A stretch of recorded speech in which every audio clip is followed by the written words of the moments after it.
চতুর্থ স্কন্ধ, একাদশ অধ্যায়। ধ্রুব মহারাজকে যুদ্ধ বন্ধ করতে স্বয়ম্ভুব মনুর উপদেশ।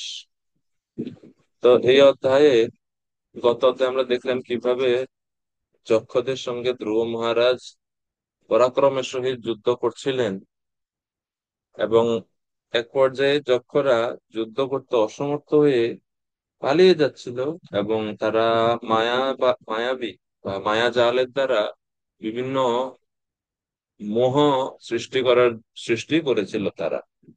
তখন ঋষিগণ এসে ধ্রুব মহারাজকে ভগবানের আশ্রয়ের জন্য বললেন, এবং কিভাবে এই পরিস্থিতি মোহ থেকে তিনি মুক্ত হবেন, মোহকে দূর করা যাবে সেই সম্বন্ধে ঋষিগণের উপদেশ আমরা দেখলাম। আজকের এই অধ্যায়ে আমরা দেখব, বর্ণনা করা হচ্ছে যে এরকম প্রচুর পরিমাণে যখন যক্ষদেরকে বিনাশ করছেন, সেটা দেখে স্বয়ম্ভুব মনু তিনি ধ্রুবকে সাবধান করার জন্য সেখানে আসে এই স্থানে, এবং পৌত্র ধ্রুবকে তত্ত্ব উপদেশ প্রদান পূর্বক এরকম অতি হিংসাত্মক কার্য থেকে নিবারণ বা নিবৃত্ত করার জন্য উপদেশ প্রদান করে। মনু ধ্রুবকে বলছেন, যারে দেহাত্ম অভিমানী জীবেরা পরস্পরের প্রতি হিংসা আচরণ করে, ভগবত ভক্ত সর্বভূতে আত্মভাব দর্শন করেন এবং সর্বপ্রাণীর আশ্রয় একমাত্র ভগবানের আরাধনা করেন।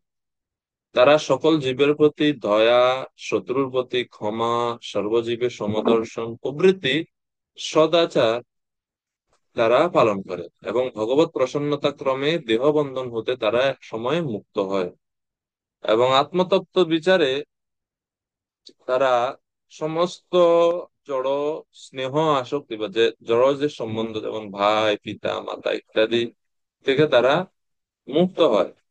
তাদের কেউ দেশ, তারা কারো প্রতি দেশ আচরণ করে না, কেউ তাদের প্রতি অত্যন্ত প্রিয়ও না, তারা সকলের প্রতি সমভাবাপন্ন, এবং কর্মফল অনুযায়ী বিভিন্ন জীবের বিভিন্ন গতি হয়ে থাকে।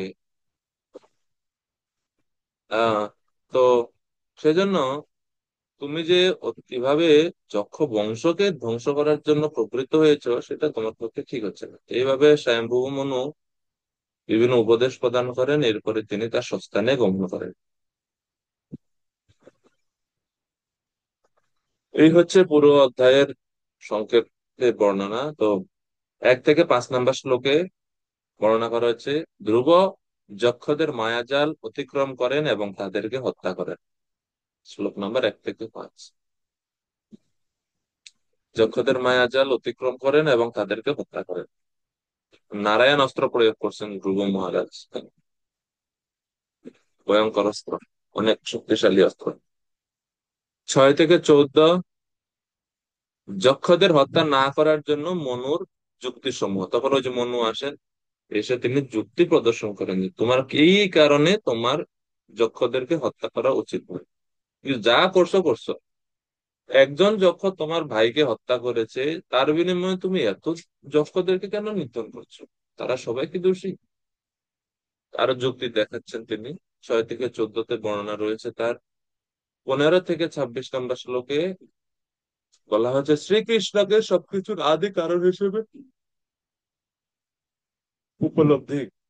মনু বলছেন ধ্রুবকে যে ভগবান হচ্ছে সবকিছুর আদি কারণ, ভগবানকে সবকিছুর আদি কারণ রূপে তোমার দর্শন করা উচিত।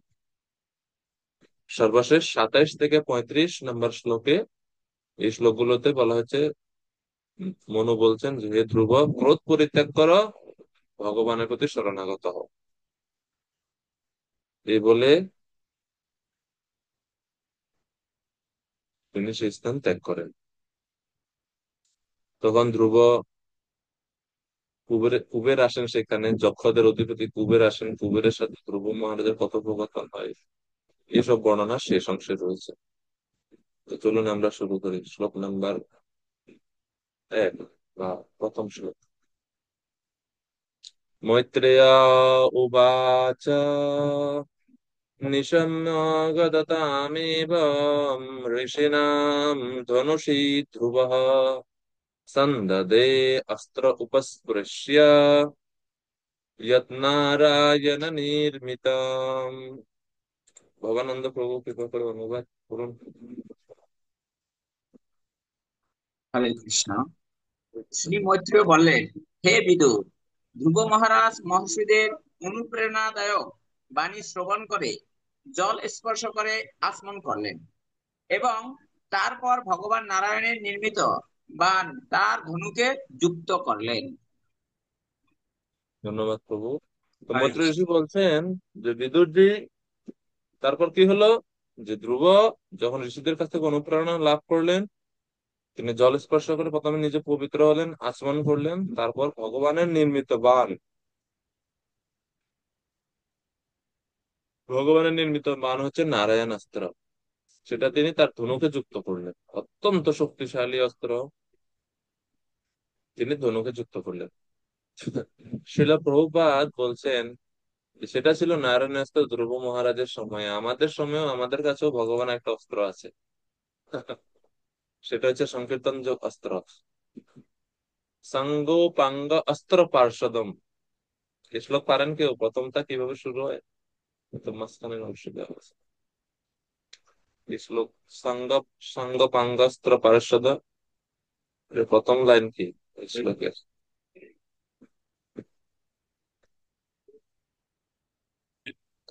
হ্যাঁ, বলুন মাতাজি।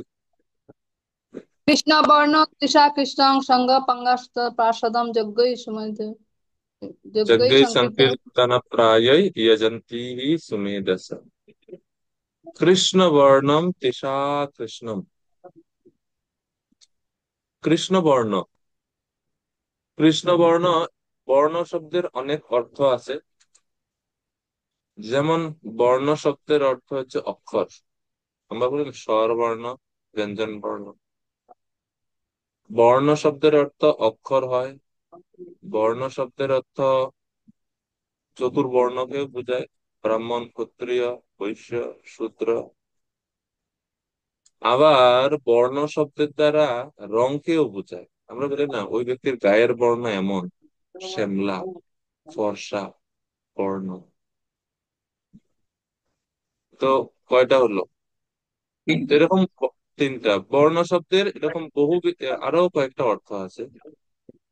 আমার মনে হয় পাঁচটা না কিন্তু এখানে যে কৃষ্ণ বর্ণম, এটা কিন্তু রং অর্থে ব্যবহার করা হয়নি।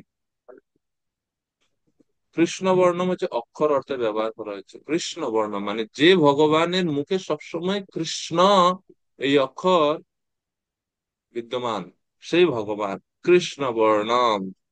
ওনার মুখে কৃষ্ণ বর্ণ মানে কৃষ্ণ কৃষ্ণ নাম, কিন্তু তার ওনার গায়ের বর্ণ তৃষা অকৃষ্ণম। তার গায়ের বর্ণ কিন্তু আবার অকৃষ্ণ। কৃষ্ণ মানে হচ্ছে শ্যাম বা কালো, অকৃষ্ণ মানে হচ্ছে কালোর বিপরীত গৌর বর্ণ। তো সেই ভগবান কৃষ্ণ বর্ণম তিসা অকৃষ্ণম সাঙ্গ পাঙ্গ সাঙ্গ উপাঙ্গ অস্ত্র পার্ষদম। ওনার সঙ্গে ওনার পার্ষদ আছেন, উপাঙ্গ এবং আরো যারা আরো পার্ষদগণ রয়েছেন, এবং অস্ত্র রয়েছে। অস্ত্রটাই হচ্ছে হরে কৃষ্ণ মহামন্ত্র। সাঙ্গ উপাঙ্গ অস্ত্র। আহ, উপাঙ্গ মনে হয় যে খোল করতাল, এগুলো মনে হয়, আমার ঠিক মনে নাই এই অংশটা। তো এইসব নিয়ে, অস্ত্র নিয়েও তিনি আসছেন। চৈতন্য মহাপ্রভুর অস্ত্র সেটা হচ্ছে সংকীর্তন যজ্ঞ, হরে কৃষ্ণ মহামন্ত্র। এই যুগে নারায়ণ অস্ত্র বা মায়াকে দূর করার অস্ত্র হচ্ছে অদ্বৈত প্রভু, নিত্যানন্দ প্রভু, গদাধর এবং শ্রীবাসাদি শ্রী চৈতন্য মহাপ্রভু পার্শ্বদের পদাঙ্ক অনুসরণ করে হরে কৃষ্ণ মহামন্ত্র কীর্তন করে। এই হচ্ছে এই যুগের অস্ত্র।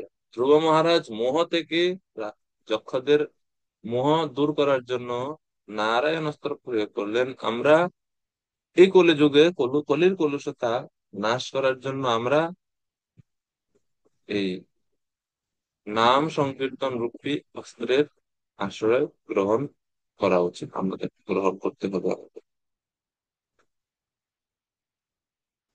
আর এখান থেকে এই সেকশন থেকে, মানে পুরো অধ্যায় থেকে আমাদের যে একটা জিনিস যে মোহ এবং মায়া, এই দুইটি জিনিস অতিক্রম করতে হলে অবশ্যই আমাদেরকে ভগবানের শুদ্ধ ভক্তদের উপদেশ মতো আচরণ করতে হবে। কখনো কখনো আমরা কিছু কিছু পরিবেশ পরিস্থিতির দ্বারা এত বেশি প্রভাবিত হয়ে যাই যে আসলে প্রকৃত কর্তব্য জ্ঞান অনেক সময় আমরা ভুলে যাই। তো এই জন্য জীবনে আরেকটা গুরুত্বপূর্ণ জিনিস শিখতে পাই আমরা এখান থেকে, যে জীবনে যে কোনো স্তরেই আমরা থাকি না, ভক্তির যে কোনো স্তরেই থাকি না কেন, অবশ্যই কর্তৃপক্ষের নিকট থেকে আমাদের সবসময় উপদেশ গ্রহণ করা উচিত এবং আনুগত্যে থাকা উচিত। কারণ যে কোনো সময় মায়ার দ্বারা প্রভাবিত হয়ে আমরা বিপথে চালিত হতে পারি। বিদুর দুর্যোধনকে অনেক উপদেশ দিয়েছে, কিন্তু দুর্যোধন সেগুলো কর্ণপাত করেনি, সেই জন্য অন্তিমে তাদের সবার ধ্বংস হয়েছে। এজন্য বলা হচ্ছে যে জীবনে আমাদের উপদেশ নিতে হবে, এবং উপদেশ জগতে সবাই নেয়, সবচেয়ে উপদেশ নিতে হবে। এর থেকে আরো বড় কথা হচ্ছে কার কাছ থেকে আমি সেই উপদেশটা নিচ্ছি, এটা। হিরণ্যকশিপু উপদেশ নিত, কংস উপদেশ নিত, সমস্ত রাক্ষসেরা উপদেশ নিয়ে চলতো, সমস্ত ভক্তরাও উপদেশ নিয়ে চলতো, পরীক্ষিত মহারাজ উপদেশ নিত, পঞ্চপাণ্ডব উপদেশ নিত। ভীষ্মদেব বলছেন পঞ্চপাণ্ডবদের ব্যাপারে যে তোমরা বিপ্র ধর্ম অচ্যুত আশ্রয়, তোমরা সবসময় বিপ্র ব্রাহ্মণদের ধর্মের এবং ভগবানের আশ্রয়ে আছো, ছিলে, তাইলে তারপরেও তোমাদের কেন বিপদ। তো এর থেকে আমরা বুঝতে পারি যে ওনারা উপদেশ নিত, কিন্তু কার কাছ থেকে কে উপদেশ নিচ্ছে হচ্ছে সেটা হচ্ছে সবচেয়ে বেশি গুরুত্বপূর্ণ। স্থান থেকেও এই সঙ্গ বা উপদেশ, কার কথা আমরা মানছি সেটা আমাদের ভবিষ্যৎটা ডিফাইন করে। বিভীষণ মহারাজ কলঙ্কার শত কোটি রাক্ষসদের দ্বারা পরিবৃত থাকা সত্ত্বেও ওনার মনে রামের প্রতি ওনার অগাধ ভক্তি বজায় রাখছেন, এবং অন্তিমে তিনি রামচন্দ্রের শরণে আসছেন। আবার একই দিকে আমরা দেখি রামের রাজ্যে সমস্ত রাম ভক্তদের মাঝখানে একজন রয়ে গেছে মন্থরা, যিনি রামের বিরুদ্ধে কানে মন্ত্র দিচ্ছেন, মন্ত্রণা দিচ্ছেন কইকেয়ীকে, এবং এর ফলে কইকেয়ী মন্ত্রার উপদেশ শ্রবণের ফলে ভগবান শ্রীরামের প্রতি সেরকম তাকে ভগবান রামকে বনবাসে প্রেরণের বর প্রার্থনা করত। তো এই জন্য সৎ ব্যক্তিদের, যারা উন্নত ভজন মার্গে অবস্থিত, তাদের কাছ থেকে আমাদের সময় উপদেশ নেওয়ার জন্য সবসময় খোলা থাকতে হবে। জীবনে এমন কোনো সময় যেন না আসে, বা জীবনে এত উন্নত যেন আমরা না হয়ে যাই, যে এত উন্নত হয়ে গেলাম এখন যে আমি মনে করছি এখন যে কারো কাছ থেকে এখন আমাকে আর উপদেশ নিতে হবে না, আই নো এনাফ। এটা হচ্ছে সবচেয়ে বড় মোহ বা মায়া। শ্রী চৈতন্য মহাপ্রভু স্বয়ং তিনি বৃন্দাবন প্রবেশ করবেন, চৈতন্য মহাপ্রভু বৃন্দাবনে যাবেন, বৃন্দাবন যাবেন, অনেকবার চেষ্টা করছেন কিন্তু বৃন্দাবনে তিনি যেতে পারছেন। প্রথম তৃতীয়বারের সময় চৈতন্য মহাপ্রভু বৃন্দাবনে প্রবেশ করতে সক্ষম হয়েছেন। প্রথম দুইবার তিনি যেতে পারেননি, অর্ধেক রাস্তা গিয়ে ফেরত আসতে হয়েছে। তখন রূপ গোস্বামী কি সনাতন গোস্বামী, কারণ একটা বিষয় হচ্ছে যেরকম দেখবেন মিষ্টি যদি কোনো কিছু কোথাও পড়ে, পিঁপড়ারা সব চারিদিক থেকে লাইন ধরে যায়, সব দিক থেকে পিঁপড়া এসে, মানে আপনি যেদিকে মিষ্টিটা নিবেন সে পিঁপড়া সব পিছন পিছন পিছন পিছন ঘুরতে থাকবে।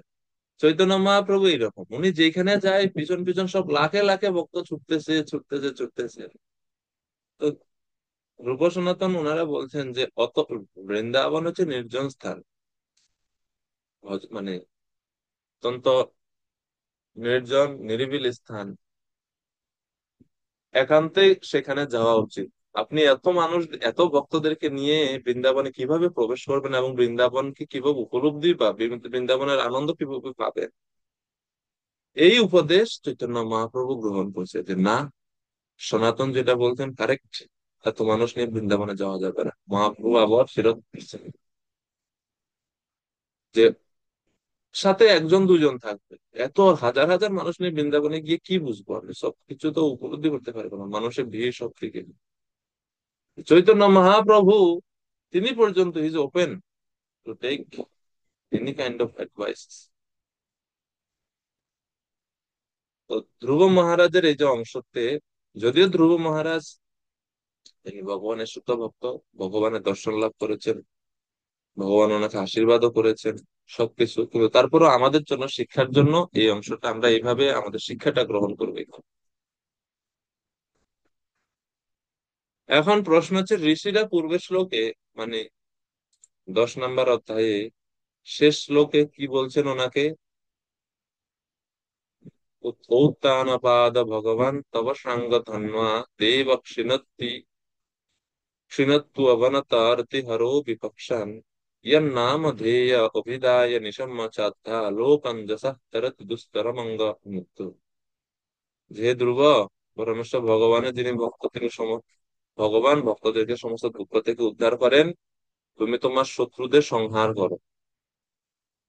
আর সাথে বলছেন, তুমি ভগবানের পবিত্র নাম কীর্তন করো, এবং নাম কীর্তন এবং শ্রবণের দ্বারা ভয়ঙ্কর মৃত্যু থেকে রক্ষা পাওয়া যায়। তো ধ্রুব মহারাজকে নাম করার, নাম কীর্তন এবং শ্রবণের জন্য উপদেশ দেওয়া হয়েছে, এবং শত্রুদেরকে সংহার করার জন্য বলা হয়েছে। তিনি যেহেতু ক্ষত্রিয়, তাই তিনি যুদ্ধের মাধ্যমে এখন তিনি ভগবানকে স্মরণ করছে। নাম কীর্তন কখন করলেন? উনি নাম কীর্তন করছেন, কিন্তু যুদ্ধটাই এখন যেহেতু ওনার কর্তব্য কর্ম, এটাকে তিনি এখন প্রাধান্য দিচ্ছেন বেশি।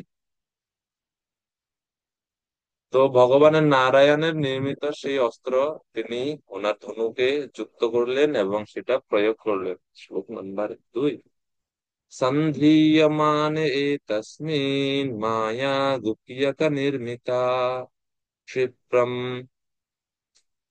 শীঘ্রম বিনেষু বিদুরঃ ক্লেশা জ্ঞানোদয়ে যথা। নন্দিনী মাতাজি অনুবাদ করুন। ধ্রুব মহারাজ ধনুকে নারায়ণাস্ত্র যোজন করা মাত্রই যক্ষ নির্মিত মায়া দূর হয়ে গেল।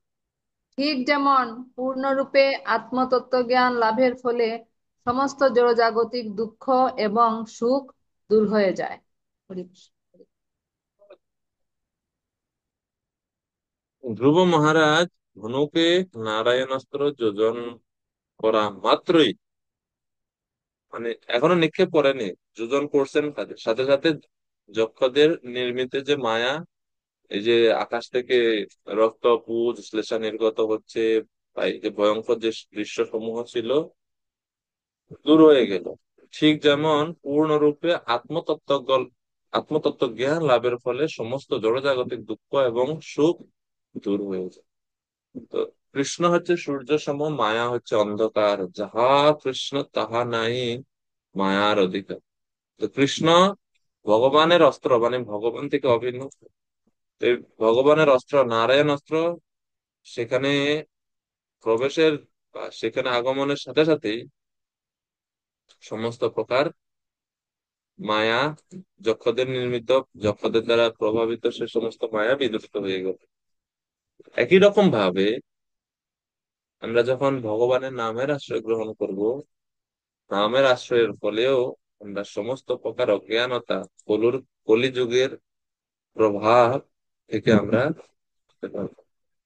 এই জন্য ভগবানের নাম এত শক্তিশালী। বলা হচ্ছে যে উচ্চারণ, শ্রদ্ধা সহকারে উচ্চারণের তো ফলের বর্ণনা করে শেষ করা যাবে না। কেউ বলা হচ্ছে নাম জিহ্বা স্পর্শ মাত্রে নাম, জিহ্বা স্পর্শের মাত্রই একজন ব্যক্তিকে পবিত্র করে ভগবানের। যেরকম এখানে বলা হচ্ছে, সেই অস্ত্র ধনুকে যোজন করা মাত্রই যক্ষ নির্মিত মায়া দূর হয়ে গেল, ঠিক একই রকম ভাবে জিহ্বা উচ্চারণের মাত্রই, জিহ্বা স্পর্শ মাত্রই সমস্ত প্রকার কলুষতা ধ্বংস করে দেয় ভগবানের নাম, শুদ্ধ নাম।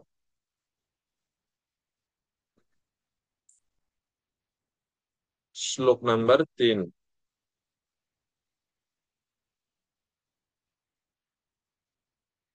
তো এই নারায়ণ অস্ত্রের পরবর্তী প্রভাব মানে কি কি হলো, বা এই নারায়ণ অস্ত্র কে নির্মাণ করলো বলা হচ্ছে পরবর্তী প্রভাব। ধ্রুব মহারাজ যখন নারায়ণ ঋষি নির্মিত, তাহলে এই অস্ত্রটা তৈরি মানে নির্মাণ করেছে নারায়ণ ঋষি। এই নারায়ণ ঋষি নির্মিত সেই অস্ত্রটি তার ধনুকে যোজন করলেন। তখন তা থেকে সুবর্ণময় দণ্ডযুক্ত এবং কলহংসের পক্ষের মতো পালক সমন্বিত স্বর সমূহ নিঃসৃত হল। মানে স্বর্ণের ন্যায় উজ্জ্বল বাণ সমূহ এবং প্রত্যেকটা বাণের পিছন দিকে হংসের পালকের ন্যায় পালক সমন্বিত স্বর নির্গত হতে লাগলো। ময়ূরেরা যেমন ভীষণ শব্দ করতে করতে বনের মধ্যে প্রবেশ করে, সেই স্বর সমূহ তেমনি শত্রু সেনাদের মধ্যে প্রবিষ্ট হলো এবং এত ক্ষিপ্র গতিতে। এই যে শব্দের কথা বলেছে, যে এত ক্ষিপ্র গতিতে সেই তীরগুলো যাচ্ছিল, যেরকম ময়ূর যেরকম ডাকে সেরকম ময়ূরের মতো শব্দ সাঁ করে যাচ্ছে, মানে খুবই তীব্র গতিতে। দেখুন আপনারা, খুব দ্রুত গতিতে যদি দেখো যখন কোনো জিনিস যায়, তো এরকম শব্দ হয়। আপনারা কেউ কখনো গুলির শব্দ শুনছেন? সরাসরি গুলি হচ্ছে এরকম শব্দ শুনছেন? ওখানে শুনলে আপনারা বুঝতে পারবেন, মানে যখন বুলেট যায় এবং যদি কারো কানের পাশ দিয়ে কোনো বুলেট যায়, যেরকম অনেক বিকট শব্দ হয় এবং যেটা বায়ুকে হিট করে যাচ্ছে না, খুব শব্দ হয়, শব্দ উচ্চারণ। তো ওই রকম শব্দ উচ্চারণ করে তীরগুলো সব যাচ্ছে যক্ষদের দিকে, ধাবিত হচ্ছে তীব্র গতিতে। আর এর ফলে যক্ষরা অত্যন্ত বিক্ষুব্ধ হয়ে পড়েন, বিচলিত হয়ে পড়ে। পরবর্তী 4 নম্বর শ্লোক। সুশীলা মাতাজি অনুবাদ করুন ভালো করে।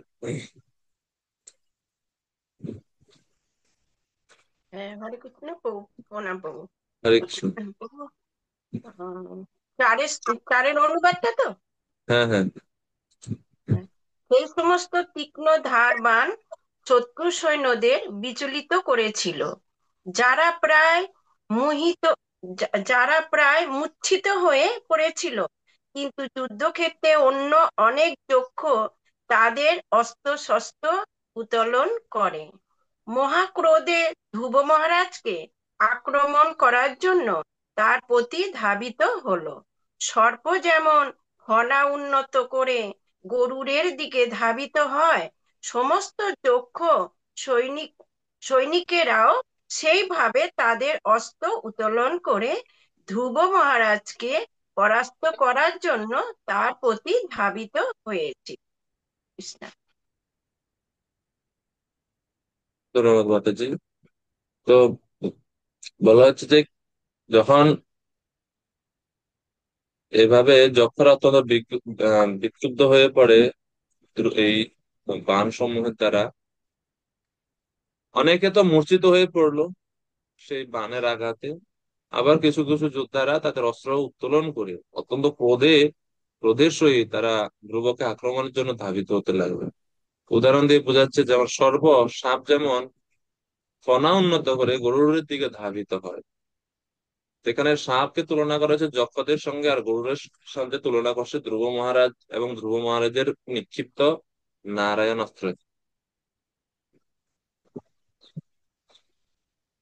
নারায়ণ অস্ত্র।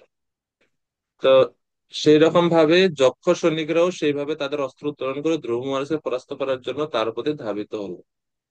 যখন ধ্রুব মহারাজের দিকে তারা ধাবিত হচ্ছে তাকে পরাস্ত করার জন্য, তখন কি হলো? 5 নম্বর শ্লোক।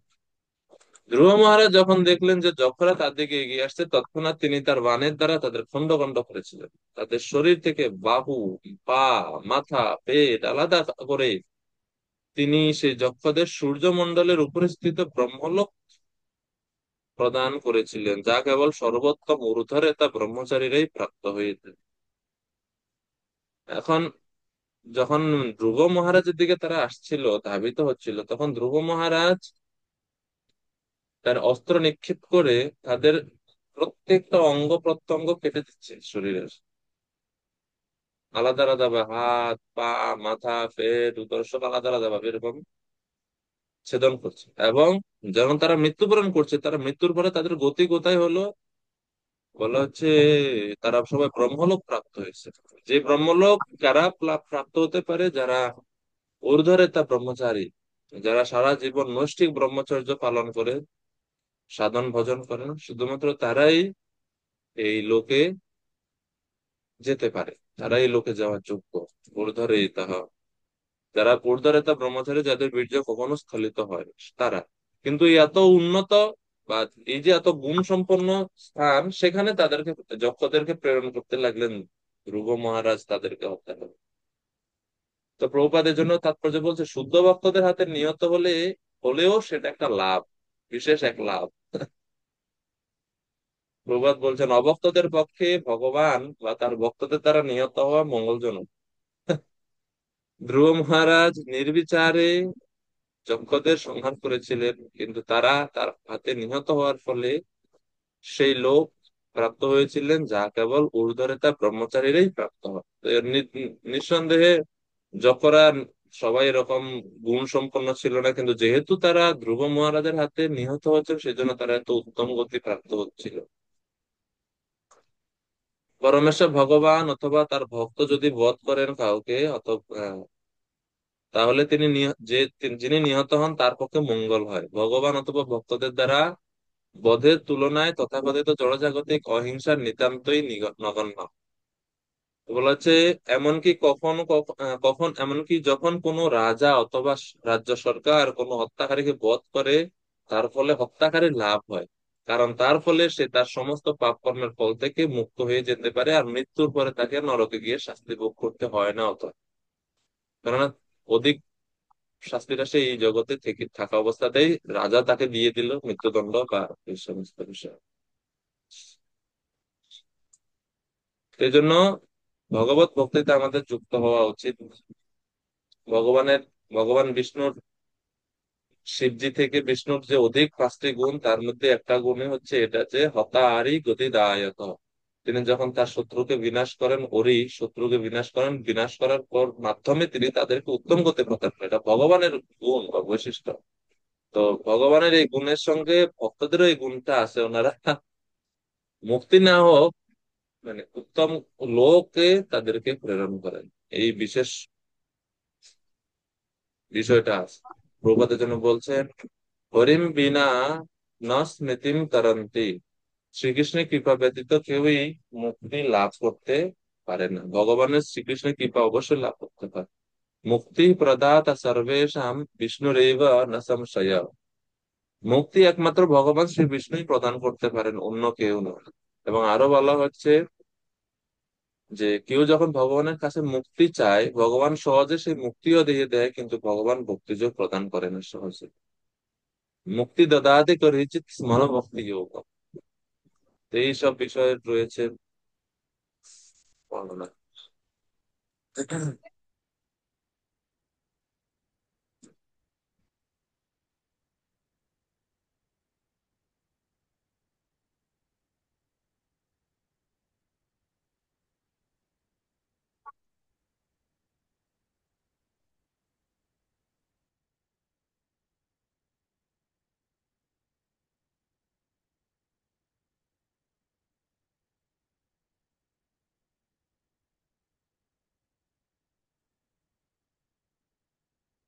হরে কৃষ্ণ। তারপরে হচ্ছে 6 নম্বর শ্লোক। 6 থেকে 14। যক্ষদের হত্যা না করার জন্য এখন মনু মনু আসবেন, স্বয়ম্ভু মনু। তিনি এখন উপদেশ দিবেন। আচ্ছা, বলুন তো, স্বয়ম্ভু মনুর সঙ্গে ধ্রুব মহারাজের সম্পর্কটা কি? কি হয় ধ্রুব মহারাজ স্বয়ম্ভু মনুর? কে বলতে পারবেন?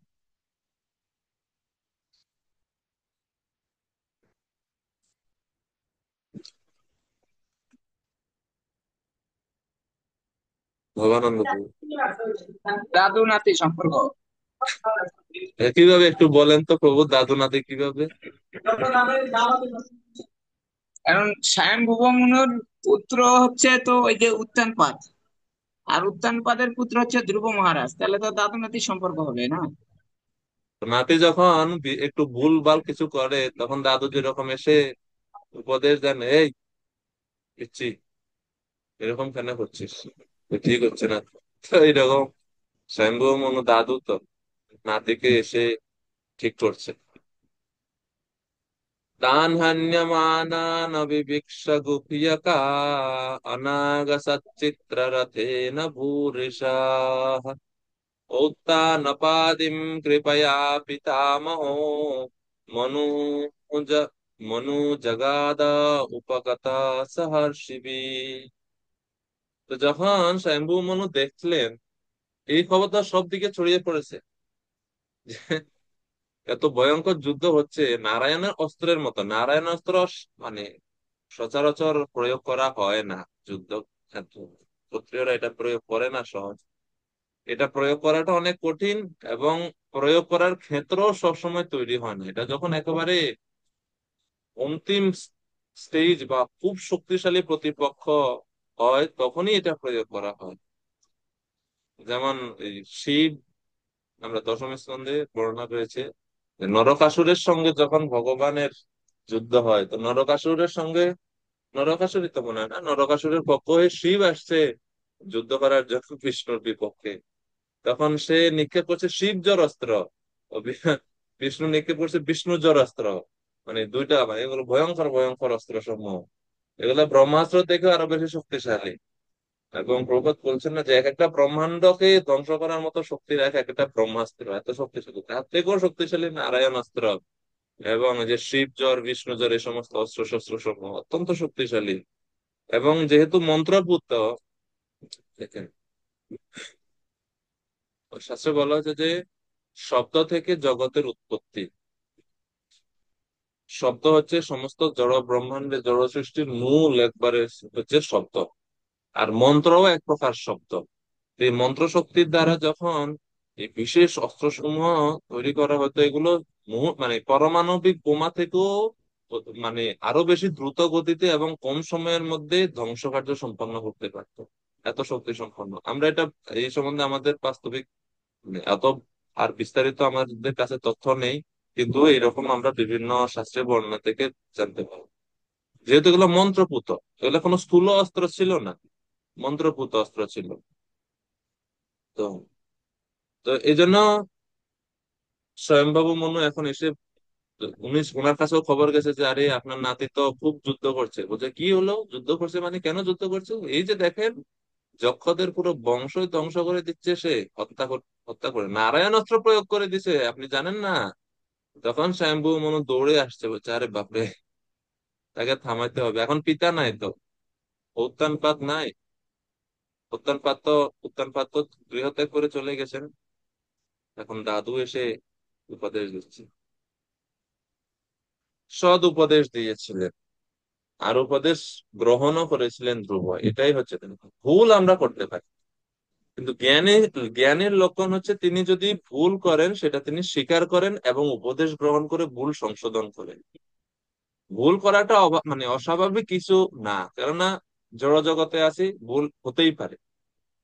কিন্তু ভুল করলে সাথে সাথে ভুলটাকে যে কেউ যদি বলে, ধরিয়ে দেয়, প্রভু আপনি এটা করছেন, এটা ঠিক হচ্ছে না, এবং এই যে আমি, এই যে অ্যাকসেপ্টেন্স যে বিষয়টা, আমি গ্রহণ করলাম, ভুলটা স্বীকার করলাম, এটা হচ্ছে মহত্বের লক্ষণ। আর হিরণ্যকশিপু ভুল করছে বারবার, তাকে ধরিয়ে দেওয়া হচ্ছে, প্রহ্লাদ তাকে বারবার বলছে পিতা আপনি যেটা করছেন সেটা ঠিক না, আপনি বিষ্ণুকে শত্রু ভাবছেন, প্রকৃতপক্ষে ইনি আপনার পরম আত্মীয়। কিন্তু তাদের ভুলগুলো ধরিয়ে দেওয়ার পরেও তারা সেটা স্বীকার করে না, সেটা হচ্ছে আসরিক প্রবৃত্তির লক্ষণ। ধ্রুব মহারাজ আপাতত ইমোশনের দ্বারা, ভাতৃ স্নেহের দ্বারা অত্যাধিক প্রভাবিত হয়ে এই কার্য করছেন, কিন্তু যখন সদুপদেশ পাইছেন, গ্রহণ করছেন এবং সেটা জীবনে প্রয়োগও করছেন, তিনি যুদ্ধ বন্ধ করে দিয়েছেন।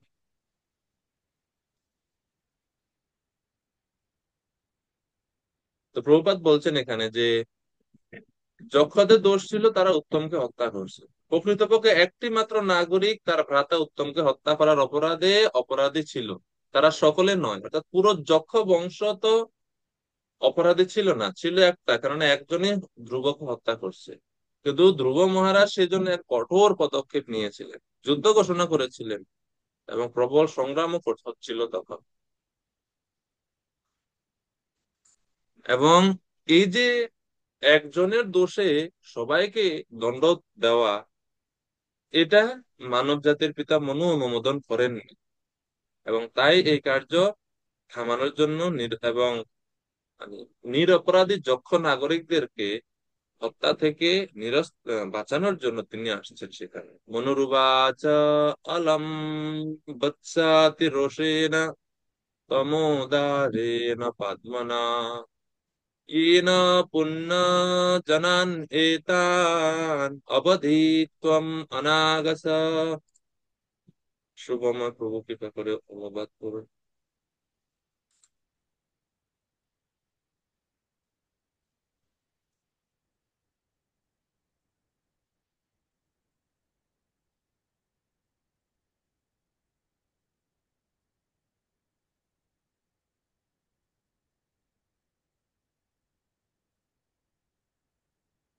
নেটে মনে হয় প্রভুর এখানে একটু সমস্যা হয়েছে।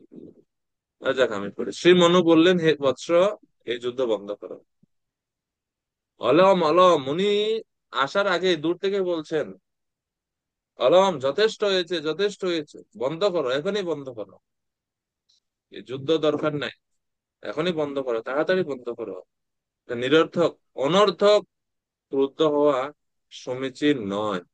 তা হচ্ছে নারকীয় জীবনের পথ। কোথায় বলা হচ্ছে ক্রোধ নারকীয় জীবনের পথ? কোথায় বলা হচ্ছে নারকীয় জীবনের তমোদারে না, রোষে না, তমোদারে না, কোথায় বলছে? আমরা কোথাও পাইছি এরকম?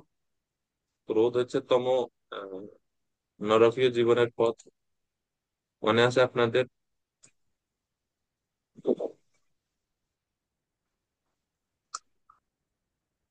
গীতায় ভগবান বলছেন না, হুম। নরকের 3টি দ্বার রয়েছে। কি কি সেগুলো?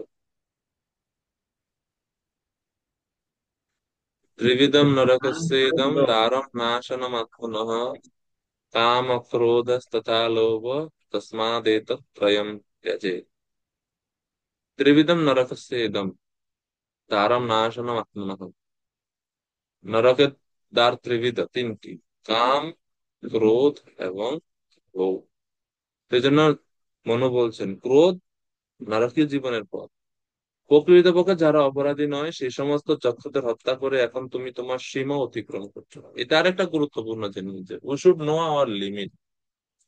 যখন আমাকে কোনো সেবা দেয়া হয়, আমার কোনো কোনো দায়িত্ব দেয়া হয়, বা বিশেষ কোনো পদে আমি আছি, আমার জানা উচিত আমার সীমা কতটুকু, কতটুকু কি কি মানে কোন মাত্রা করলে আমি অতিরিক্ত। যেমন যেমন পুলিশ বা যারা এরকম আইন শৃঙ্খলার দায়িত্বে আছে, তাদের বিভিন্ন পদ থাকে। কনস্টেবল থাকে একবারে নিচে, তারা জাস্ট শুরু কনস্টেবল। তাদের উপরে থাকে হচ্ছে যে সার্জেন্ট। আর্মিতে এরকম হয় যে সোলজার, এরপরে হচ্ছে ল্যান্স কর্পোরাল, কর্পোরাল, সার্জেন্ট, তারপরে major sergeant, second lieutenant, lieutenant, তারপরে ক্যাপ্টেন, তারপরে মেজর, এভাবে উপরে উপরে উপরে উপরে যায়, এভাবে র্যাঙ্ক গুলো পায়। তো এখন এক একজন এক এক পদে আছে এবং তাদের একটা লিমিট আছে। তো তিনি কখনোই তার সীমা অতিক্রম করে অতিরিক্ত কিছু করতে যাবেন না। মনুও বলছেন, ধ্রুব, তুমি রাজা, এই সিংহাসন এর দায়িত্ব তুমি পালন করছো। আবার একই সঙ্গে তোমার জানা উচিত যে তোমার একটা সীমাও আছে। যারা অপরাধী নয় তাদেরকে শাস্তি দিয়ে তুমি তোমার সেই সীমা অতিক্রম করছো। এই জন্য অনাবশ্যক ক্রোধ এখনই পরিত্যাগ করো, এবং নিরপরাধী কাউকে শাস্তি দেওয়া তো একজন প্রকৃত রাজার কর্তব্য নয়। তুমি কেন সেটা করছো? তুমি প্রতিশোধ নিচ্ছ, ঠিক আছে, কিন্তু এখন যেটা করছো এটা অতি হয়ে যাচ্ছে। অতি জিনিসটা সবসময় খারাপ। অত্যাহার প্রয়াসশ্চ প্রজল্প নিয়মাগ্রহ জনসংগশ্চ লোল্যম চ সর্বির্ভক্তি বিনশ্যতে। অতি আহার, অতি প্রয়াস, এগুলো ভক্তির জন্য বিনশ্যতি, ভক্তিকে বিনাশ করে। ক্রোধ ঠিক আছে, ব্যবহার করা যায় তাকে ভগবত ভক্তি। ক্রোধ ভক্ত দেশী জনে, যারা ভক্ত বিদ্বেষী, ভগবান বিদ্বেষী, ভক্ত বিদ্বেষী, তাদের বিরুদ্ধে আমি কোনো অ্যাকশন নিতে গেলে ক্রোধ আমার স্বামী সেই সেবায় ব্যবহার করতে পারি, কিন্তু যখন সেটা অতিরিক্ত হয়ে যাচ্ছে তখন সেটা আবার ভক্তির জন্য ক্ষতিকর। এজন্য ক্রোধের যথার্থ ব্যবহার দরকার। অর্জুন তো প্রথমে ক্রোধের ব্যবহারই করছিলেন না, এজন্য কৃষ্ণর পুরো গীতা বলতে হয়েছে। এরপরে অর্জুন কৃষ্ণের আদেশে কনভিন্স হয়ে পরে ক্রোধকে ব্যবহার করছে।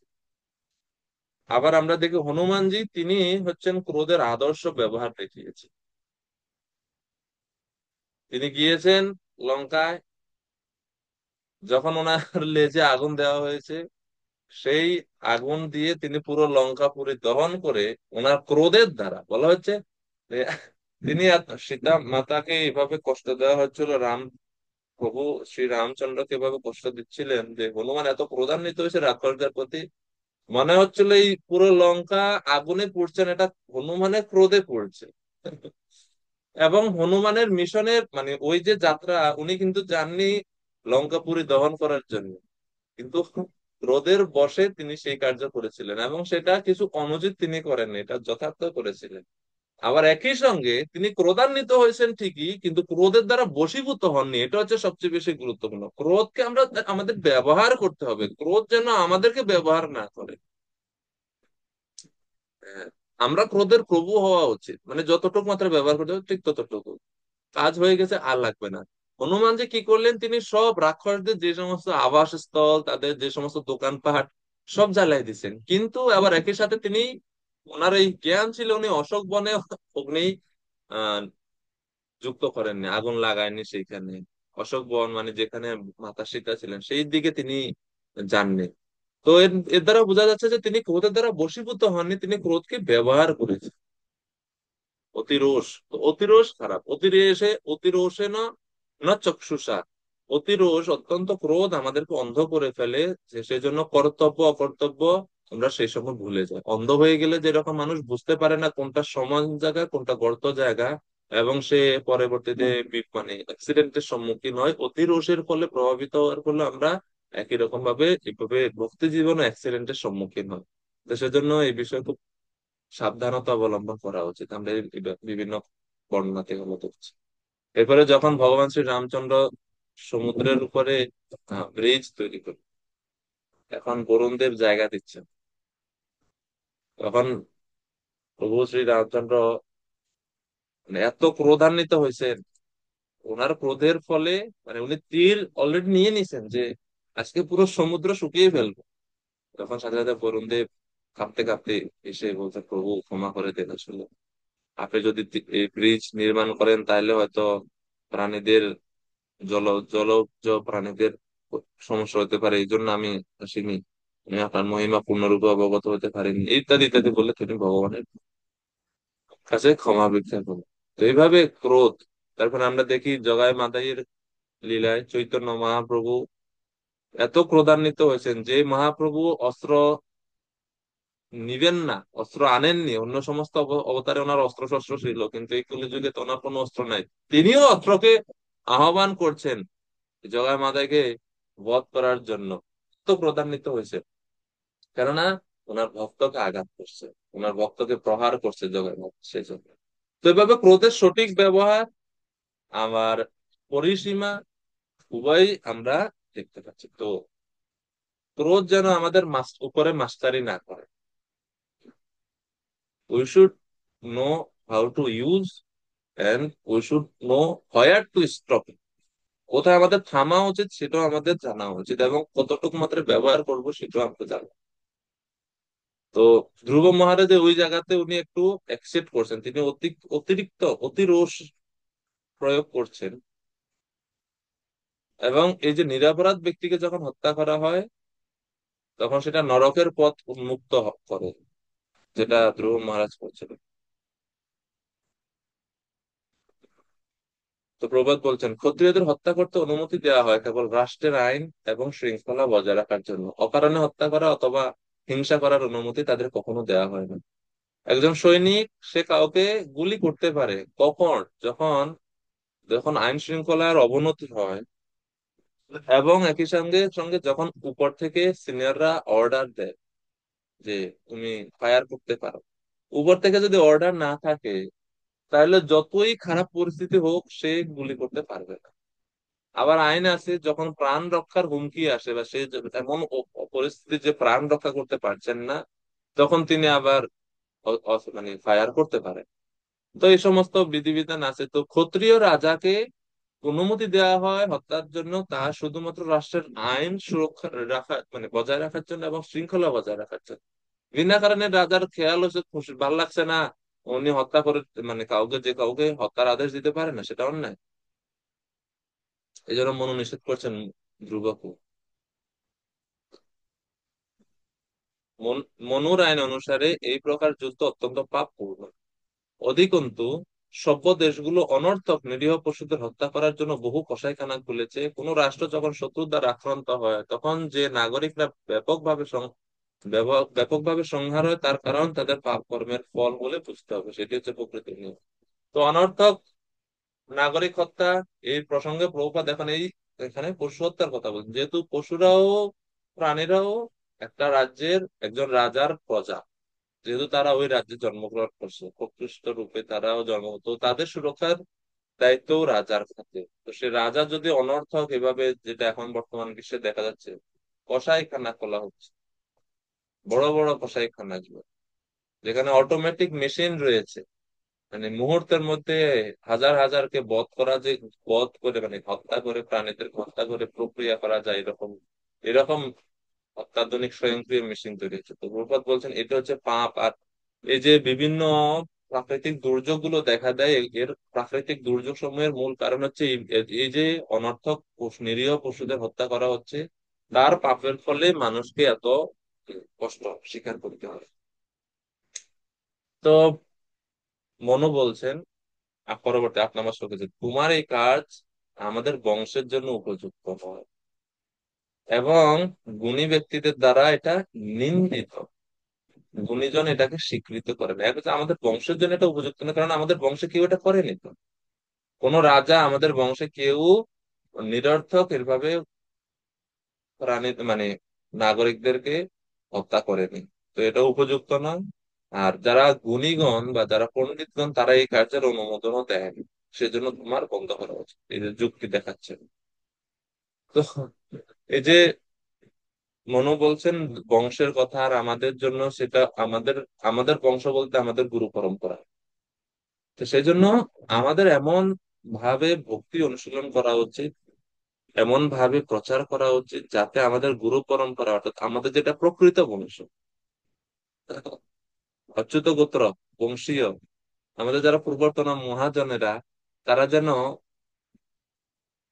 গর্বিত হন, তারা যেন গর্ব অনুভব করেন আমাদের কার্য দ্বারা। আমরা এমন কিছু করা উচিত নয় যার দ্বারা আমাদের বংশে যারা আছেন তাদের অপমান বা অবমাননা করা হয়, এরকম আমাদের কোনো কিছু করা উচিত। সেই জন্য ভক্ত হওয়ার সাথে সাথে আমাদের ঘাড়ে অনেকগুলো দায় দায়িত্ব রয়েছে। মানে আপনাকে এখন বুঝে শুনে কথা বলতে হবে, বুঝে শুনে নাকি হচ্ছে মানুষের সাথে ব্যবহার করতে হবে। আপনি যদি একটা ভুল কিছু করেন, সেই দায় আপনার উপর যাওয়ার আগেই বংশের উপরে চলে যাবে। আপনি কিছু ভুল করেন, প্রথমে দোষ কার আসবে, হচ্ছে এই ইসকনের ভক্তরা। তো সোসাইটির নাম চলে আসে আগে।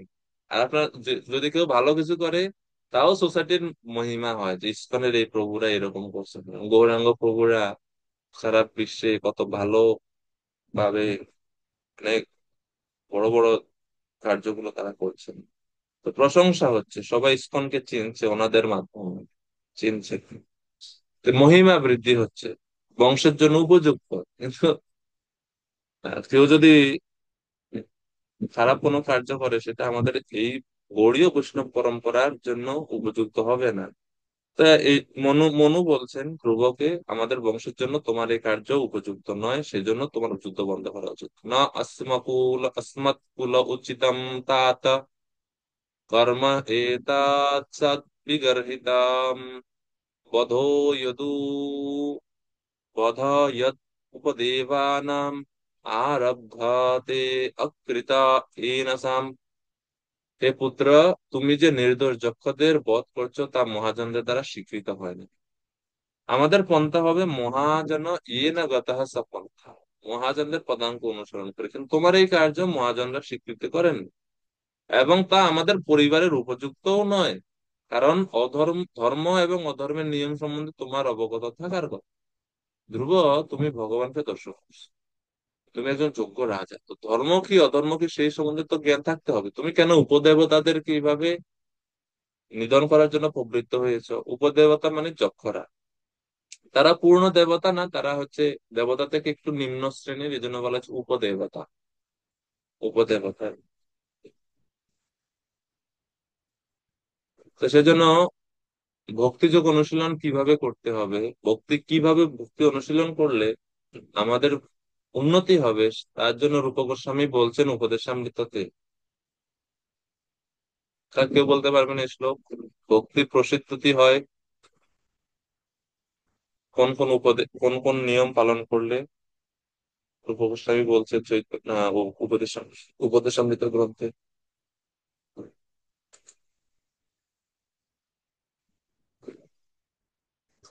কার মনে আছে এটা? ভক্তি প্রসিদ্ধি হয় কি পালন করলে?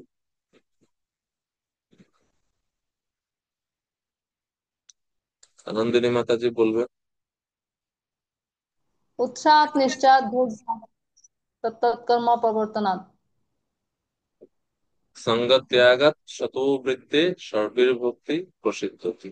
তো এই যে সঙ্গত্যাগাৎ শতো বৃত্তি, শতো বৃত্তি মানে কি? শতো বৃত্তি মানে হচ্ছে মহাজনদের পদাঙ্ক, পূর্বতন আচার্যদের পদাঙ্ক অনুসরণ করা। তো মনু বলছেন তোমার এই কার্য পূর্বতন আচার্যরা স্বীকার করছে না, তাদের দ্বারা স্বীকৃত নয়। 9 নম্বর শ্লোক।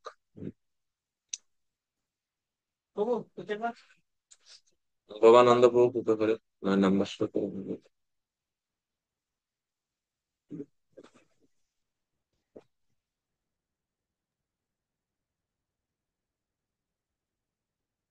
হরে কৃষ্ণ।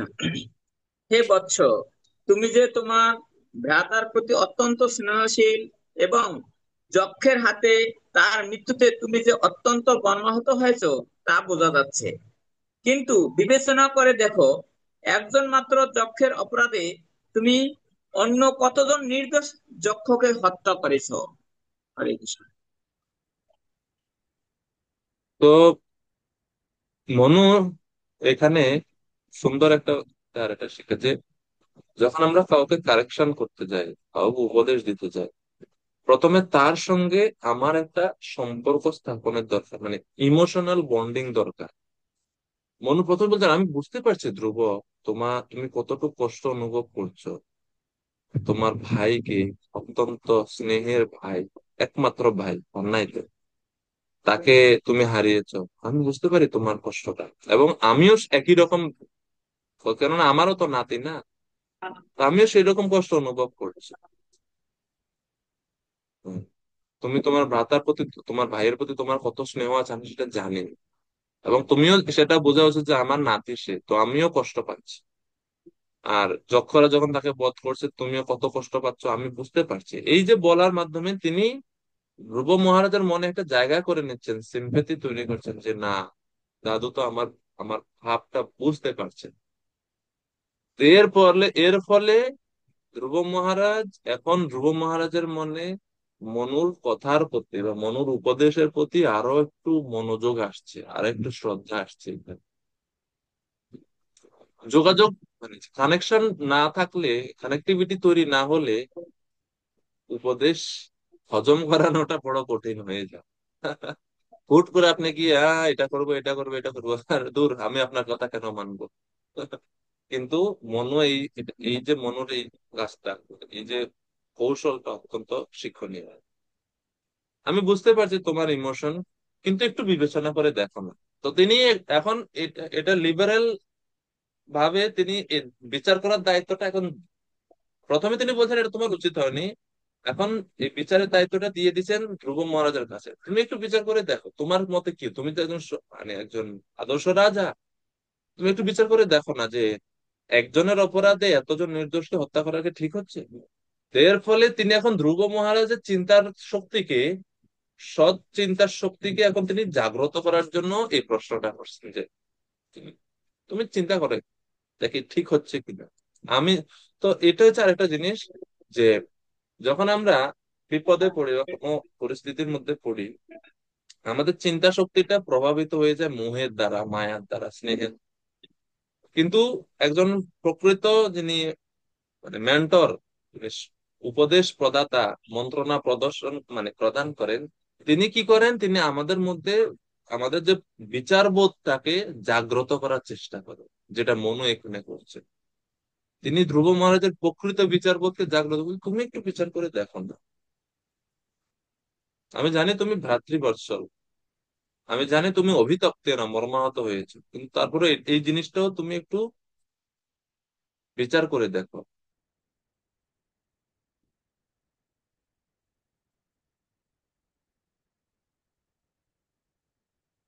তো নির্দোষ যক্ষকে বধ করা তোমার ঠিক হয়নি। তো এইভাবে মনু, স্বয়ম্ভুব মনু খুবই দক্ষতার সঙ্গে তিনি ধ্রুবকে উপদেশ দিচ্ছিলেন। 10 থেকে 12 তিনি এখন সাধুদের আচরণ কেমন হওয়া উচিত বলছেন। নায়ম মার্গো হি সাধুনাম ঋষিকেশানুবর্তিনাম যদাত্মানম পরাগৃহ্য পশুবৎ ভূতবৈশসাম। তিনি আরেকটু উন্নতর জ্ঞান এখন দিচ্ছেন যে দেহকে কখনো আত্মা বলে মনে করা উচিত নয়, এবং তার ফলে অন্যের দেহকে পশুর মতো মনে করা উচিত নয়। ভগবত ভক্তির পথ অনুসরণ করেন যে সমস্ত সাধু, সাধুদের কাজ হচ্ছে, তাদের পক্ষে এই ধরনের আচরণ বিশেষভাবে বর্জনীয়। সাধু নাম ঋষিকেশানুবর্তী নাম, যারা ভগবান শ্রী ঋষিকেশের অনুসারী অনুগত সাধু, সাধুকে যিনি ভগবানের ভক্ত, ভগবানের সেবা করেন, ঋষিকেশ ঋষিকেশ সেবনম ভক্তির উচ্চত। ভগবান শ্রী ঋষিকেশের সেবা যিনি সমস্ত ইন্দ্রিয় দিয়ে করেন, তিনি হচ্ছেন ভক্ত বা সাধু। সাধুরা কখনো পশুর মতো দেহ বুদ্ধিতে প্রবৃত্ত হন না। পশু বুদ্ধি কি, একটি পশু মনে করে অন্য আরেকটি পশু হচ্ছে তার খাদ্য, বা অন্য আরেকটি পশু হচ্ছে আমার শত্রু, সে হচ্ছে পশু বৃত্তি। তো সেই জন্য দেহাত্ম বুদ্ধিতে প্রবৃত্ত হয়ে একটি পশু আরেকটি পশুকে আক্রমণ করে, হত্যা করে। ধ্রুব মহারাজ, তোমার আচরণটা সেরকম হয়ে যাচ্ছে তো, সাবধান, তুমি সাধু, সাধুদের মার্গ এটা না। নায়ম মার্গ হি সাধু না, এটা সাধুদের মার্গ না। তো সেজন্য তুমি একটু বিবেচনা করে দেখো। 11 নম্বর শ্লোক। ভগবান শ্রীহরির ধাম বৈকুণ্ঠ লোক প্রাপ্ত হওয়া অত্যন্ত কঠিন, কিন্তু তুমি এতই ভাগ্যবান যে সমস্ত জীবের পরম ধাম শ্রী ভগবানের আরাধনা করার ফলে তুমি ইতিমধ্যেই সেই ধাম প্রাপ্ত হয়েছে। তো অপ্রয়োজনে তুমি হত্যা এড়িয়ে চলো, কেননা তোমার অলরেডি উন্নতর অবস্থান তুমি অলরেডি তোমার আছে। সেজন্য তোমার যথার্থ আচরণ করা উচিত। প্রভুপাদ তাৎপর্যের শেষে বলছেন, ক্ষত্রিয়ের কর্তব্য হচ্ছে শত্রুর সঙ্গে যুদ্ধ করা। এই যুক্তি প্রদর্শন করে তর্ক করতে পারলেও মনু তাকে জানিয়ে দিয়েছিলেন যে যেহেতু প্রতিটি জীব হচ্ছে ভগবানের নিবাস স্থল, তাই তাদের ভগবানের মন্দির বলে বিবেচনা করা উচিত, এবং অনর্থক তাদের হত্যা করার অনুমতি তিনি দেননি।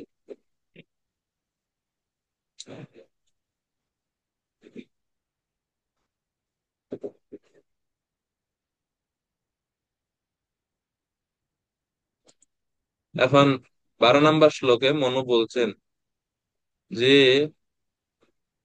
ধ্রুব, তোমার এই যে কার্যটা, তুমি নিরন্তর শ্রী হরিকে ধ্যান করে থাকো, হরি ভক্তরাও তোমার অনেক প্রশংসা করে থাকেন, তুমি সাধুগণের আচরণও শিক্ষা তোমার রয়েছে, তুমি লাভ করেছ। তারপরেও কি জন্য তুমি এরূপ নিন্দা কার্য অনুষ্ঠান করলে, এটা আমার একটা আশ্চর্য, বিস্মিত হচ্ছে আমি তোমার এই কার্য দেখে। এটা তো তোমার করা উচিত হয়নি। আমি তো এরকম আশা করিনি তোমার থেকে।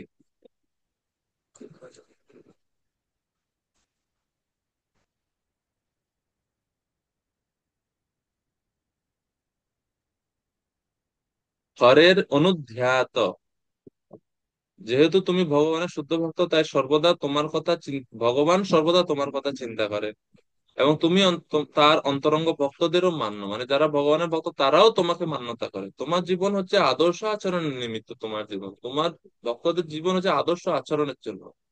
তাই তোমাকে এরকম নিন্দা কার্যে লিপ্ত হতে দেখে আমি অত্যন্ত বিস্মিত হচ্ছে। তিনটা কারণ তিনি এই শ্লোকে বলছেন।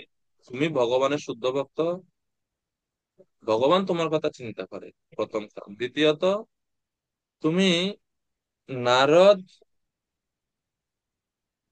নারদ আদি অন্তরঙ্গ ভগবানের ভক্তদেরও মান্য, তারাও তোমাকে মান্যতা করে, সম্মান করে। আর তিন নাম্বার, তোমার জীবন হচ্ছে আদর্শ আচরণের নিমিত্তে। সাধুরা পরার্থে দেহ ধারণ করে, এটাই সাধুদের জীবনের ব্রত, ভক্তদের জীবনের ব্রত।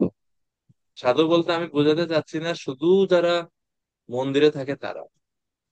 ভক্তিযোগ অনুশীলন করছেন যে সমস্ত ভক্তরা, তাদের প্রত্যেকের উদ্দেশ্যে বলা হচ্ছে তারা পরার্থে জীবন ধারণ করবে। শুধুমাত্র নিজের ব্যক্তিগত চাহিদা পূরণের জন্য জীবন ধারণ করার, এটা একটা স্বার্থপর জীবন হয়ে যাবে সাধুদের জন্য।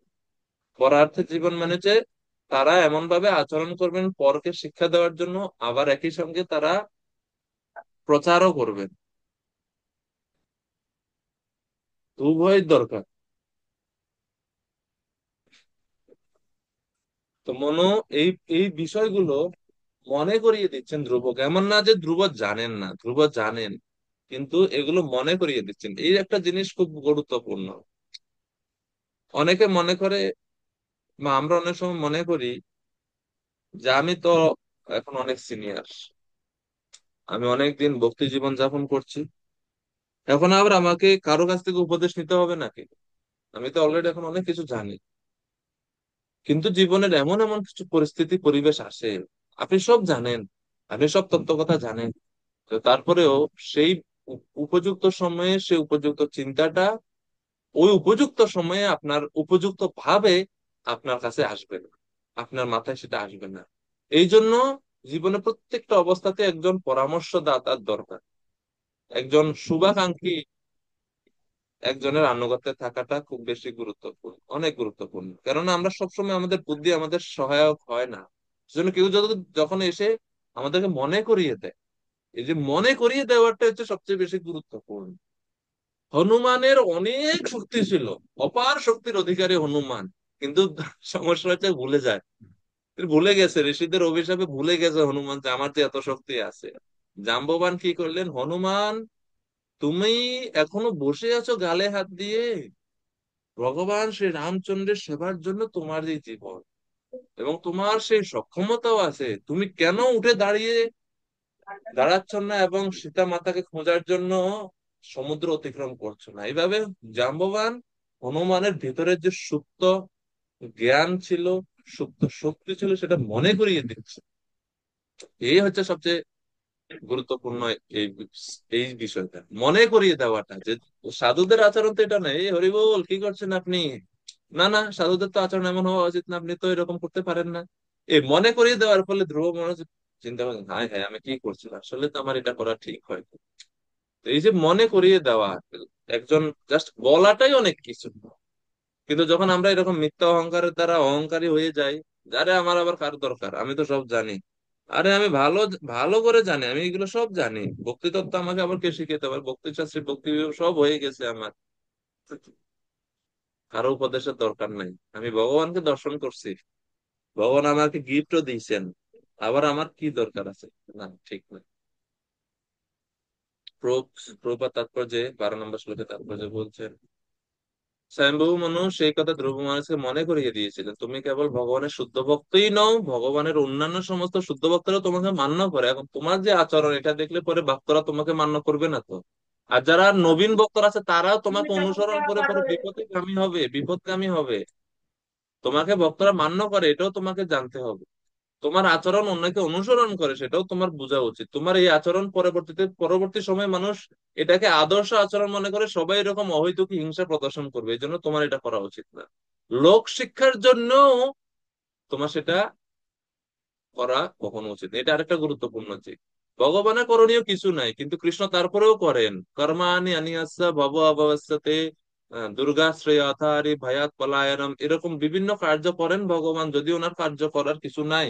কেন করেন? লোক শিক্ষার জন্য। কেননা উনি যদি আচরণ না করেন, গীতায় বলছেন ভগবান, আমারকে অনুসরণ করে সমগ্র মানব জাতি তখন বিপদে পরিচালিত হবে, যে ভগবান কোনো কিছু করছে না, আমাদেরও করার দরকার নেই। তো সেজন্য আদর্শ আচরণ স্থাপনের জন্য তোমার এই আচরণ থেকে নিবৃত্ত হওয়া উচিত। এই ধ্রুব অনেকগুলো বিষয় আসছে যে না, তো মানে এই সেকশনটা অনেক শিক্ষণীয়। এজন্য ভক্তদের আমাদেরকে এমন আচরণ করা উচিত, মানে ফল্ট যাতে আমাদের আচরণে কেউ না ধরতে পারে। তোমার মনু বলছেন ধ্রুবকে, তোমার সর্বদা এমন ভাবে আচরণ করা উচিত যাতে তোমার আদর্শ থেকে অন্যরা শিক্ষা লাভ করতে পারে।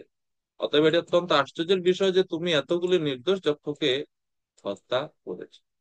তো আমাদের আচরণ সম্বন্ধে আমাদের খুব সেন্সিটিভ। ওই যে বললাম একটু আগে যে আমরা ভক্ত হওয়ার সাথে সাথে আমাদের উপর অনেকগুলো দায়িত্ব আমাদের কাঁধে চলে আসে। এর মধ্যে আরেক একটা একটা দায়িত্ব হচ্ছে এটা যে আমাদের আচরণকে আমাদের ঠিক করা উচিত, তাহলে আমাদের আচরণের কারণে আমাদের বংশকে, আমাদের পরম্পরাকে মানুষের ভুল বুঝবে। এই ইসকনের ভক্তদের জানে তারা অত ভালো না, এরকম বলে ফেলবে।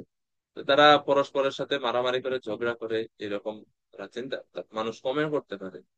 এবং মানুষ আপনার সাধন ভজন দেখে না, আপনি কত ভোরে উঠে জব করেন সেটা সাধারণ মানুষ বিচার করেন, বা তারা প্রথমে এটা দেখে না। তো তারা প্রথমেই দেখবে আপনার আচরণটা, আপনার মুখের কথাটা কেমন। তো সেই জন্য ভক্তদের এই ব্যাপারগুলোতে খুব সাবধান হতে হবে। আমাদের আচরণের দ্বারা আমরা মানুষকে কৃষ্ণের কাছে নিয়ে যাব, কৃষ্ণ থেকে মানুষকে দূরে নিয়ে যাব না। আর এটা একমাত্র আচরণই সেই জিনিসটা করবে। যখন একজন মানুষ দেখে একজন ভক্ত কত সুন্দর ব্যবহার, উনি কত আপ্যায়ন করছেন, ওনার ব্যবহার কত অমায়িক, উত্তেজিত পরিস্থিতিতেও তিনি উত্তেজিত হন না, এগুলো মানুষের উপর প্রভাব বিস্তার করে। শাস্ত্র কথা পরে, উপদেশ পরে, এগুলো পরে কাজ করে। আগে হচ্ছে আচরণ। ফার্স্ট ইমপ্রেশনটা মানুষের আচরণ থেকে হয়। এই জন্য আমাদেরও এইখান থেকে অনেক এই শিক্ষাগুলো নেওয়া উচিত। এরপরে 13-14 আরো গুরুত্বপূর্ণ দুইটি শ্লোক। 13 নম্বর শ্লোক খুবই গুরুত্বপূর্ণ, এটা আপনাদের শেখা উচিত সবার। ভগবান সেই ভক্তের প্রতি অত্যন্ত প্রসন্ন হন যার মধ্যে এই গুণগুলো রয়েছে। কি কি গুণ? তিতিক্ষয়া করুণয়া মৈত্রা চা কিল জন্তুষু সমতেনা চ সর্বাত্মা ভগবান সম্প্রসিদতি। ভক্ত যখন অন্যদের প্রতি তিতিক্ষা, দয়া, মৈত্রী এবং সমতা প্রদর্শন করেন, তখন ভগবান সেই ভক্তের প্রতি অত্যন্ত প্রসন্ন হন। এই চারটা গুণ ভগবানকে প্রসন্ন করে যখন ভক্ত এই চারটা গুণ থাকে। তিতিক্ষা মানে হচ্ছে সহিষ্ণু বা সহনশীলতা, করুণয়া মানে হচ্ছে দয়া, যারা অজ্ঞান বা নির্বোধ সরল অজ্ঞান মানুষ তাদের প্রতি কৃপা, পূর্ণ কৃপা প্রদর্শন করেন। মৈত্রী মানে ভাব, মৈত্রী বন্ধুত্ব ভাব, যারা সতীর্থ মানে সমগোত্র সমস্তরের ভক্তগণ রয়েছেন তাদের সঙ্গে মৈত্রী বা বন্ধু ভাবাপন্ন, বন্ধু ভাব পোষণ করা। আর সমত্বের মানে সমতা প্রদর্শন, প্রত্যেক জীবের প্রতি সকলের প্রতি সমান ভাব রাখা। জ্ঞানবান যারা পণ্ডিত, পণ্ডিতাহা সমদর্শী না, পণ্ডিতেরা সমদর্শী হন। তো এটা হচ্ছে মধ্যম ভক্তের আচরণ। মধ্যম অধিকারী ভক্ত, উত্তম অধিকারী ভক্ত, কনিষ্ঠ অধিকারী ভক্ত, তিন শ্রেণীর, তিন ক্যাটাগরির ভক্ত রয়েছে। এর মধ্যে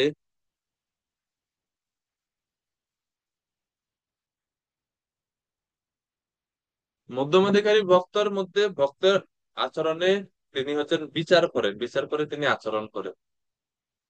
মধ্যম অধিকারী ভক্তের সংজ্ঞা দিয়ে বলা হচ্ছে, ঈশ্বরে তদ অধীনেষু বালিশেষু দিশৎসু চ প্রেম মৈত্রী কৃপা উপেক্ষা ইহা করোতি স মধ্যম। ঈশ্বরে মানে ভগবানের চার শ্রেণীর ব্যক্তির প্রতি ওনার চার রকমের আচরণ মধ্যম অধিকারী। ঈশ্বরের সঙ্গে প্রেম, ভগবানের প্রতি ওনার প্রেম। ঈশ্বরে তদ অধীনে এসো মানে ভগবানের যারা অধীন ভক্তগণ, ভক্তগণের সাথে ওনার প্রেম ও মৈত্রী মানে বন্ধুত্ব ভক্তদের সঙ্গে। যারা অজ্ঞজন আছে তাদের প্রতি তিনি দয়া, প্রেম ও মৈত্রী কৃপা, তাদের প্রতি তিনি কৃপা প্রদর্শন করেন।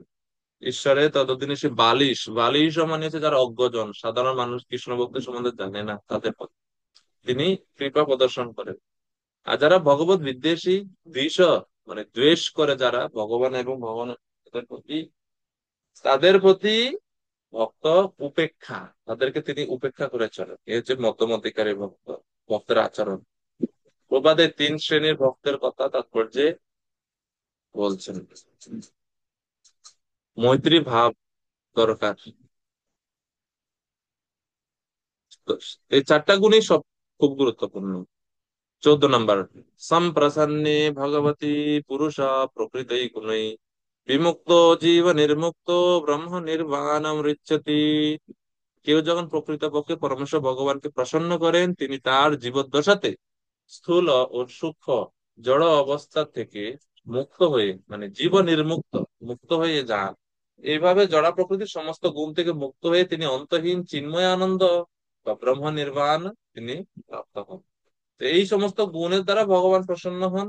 ভগবানকে প্রসন্নের ফলে তিনি জীবন মুক্তি লাভ করেন। ইহা ইয়স্য হরের দাসে কর্মণা মনসা গিরা নিখিলাস্বপি অবস্থাসু জীবন মুক্ত, জীবন মুক্ত উচ্চতে। যে যখন কেউ ভগবান শ্রী হরির দাসে কর্মণা মনসা গিরা, তার কর্ম, তার মন, তার বাক্য সবগুলোকে নিয়ন্ত্রণ করেন, এর ফলে তিনি সমস্ত অবস্থা ও সমস্ত জড় উপাধি থেকে মুক্ত হয়ে জীবন মুক্ত উচ্চতে তিনি জীবন মুক্ত স্তর লাভ করেন এবং অন্তহীন চিন্ময় আনন্দ ব্রহ্ম নির্বাণ তিনি লাভ। এ হচ্ছে ভগবানকে প্রসন্নতার ফল। ভগবান যখন কোন ব্যক্তির উপর প্রসন্ন হন, এই 2টি ফল তিনি লাভ করেন। এইভাবে মনু উপদেশ দিচ্ছেন, সম্প্রসন্নে, প্রসন্ন হওয়া। শ্রীমদ ভাগবতম বলা হয়েছে, কিম অলভ্যম ভগবতী প্রসন্নে শ্রীনিকেতনে তথাপি তৎপরারাজন নহি বাঞ্ছন্তি কিঞ্চন। ভগবান যখন প্রসন্ন হন, সেই ভক্তের আর অলভ্য কি আছে? কোনো কিছুই তো আর লাভ করার বাকি নেই, সবকিছু সে লাভ করতে পারে। ভগবানের প্রসন্নতা বিধান। হে ধ্রুব, তুমি এই 4টি গুণ যেটা বললাম, এগুলো তোমার অর্জন করা, মানে এগুলো তোমার প্রদর্শন করা উচিত। এগুলো আছে অলরেডি ধ্রুব মহারাজের, বিশেষ পরিস্থিতিতে তিনি এখন মনে হচ্ছে যে এগুলো হারিয়ে গেছে এরকম। তো সেগুলো তুমি প্রদর্শন করো ধ্রুব। তো এখন 15 থেকে 26 নম্বর শ্লোকের নতুন সেকশন আমরা এটা দেখবো সামনের ক্লাসে। আজকে 14 নম্বর শ্লোক।